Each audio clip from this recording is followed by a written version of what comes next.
Sa palagay ni PBA legend, na si Jerry Defense Minister, Codinera, ay tinatago umano, si UAAP Season 87 champion, na si Kentin Milore Brown, upang hindi masulat ng ibang international league.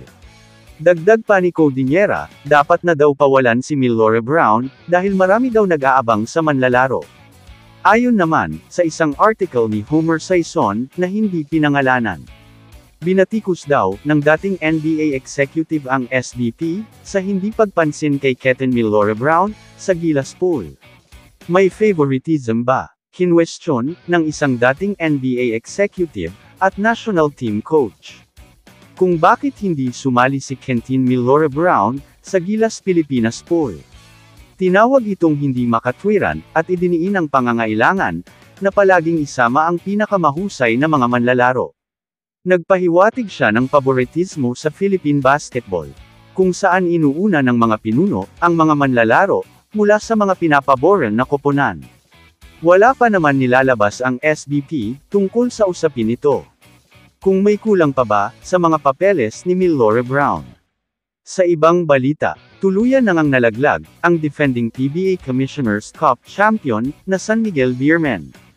First time ito na hindi nakapasok sa playoffs, ang SMB simula noong mga nagdaang taon. Matapos ang dominanteng panalo, ng NLEX Road Warriors, kontra sa Eastern. Natapos na rin ang playoff hopes ng Beermen, ito rin ang kanilang first time, na wala sa playoff sa loob ng 10 taon. Qualified na sa quarterfinals ang NLEX Road Warriors, with 6 wins, at 6 losses.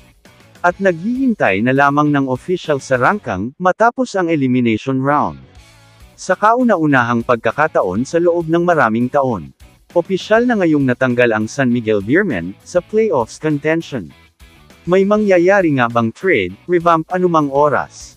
Sa lalong madaling panahon, tanging oras lang ang magsasabi para sa winningest team sa PBA. Kamusta mga idol? Sports Zone PH para sa sports news and update. Kung bago ka pa lamang dito sa channel ko, pindutin mo na ang subscribe button at notification bell para lagi kang update sa mga sports news.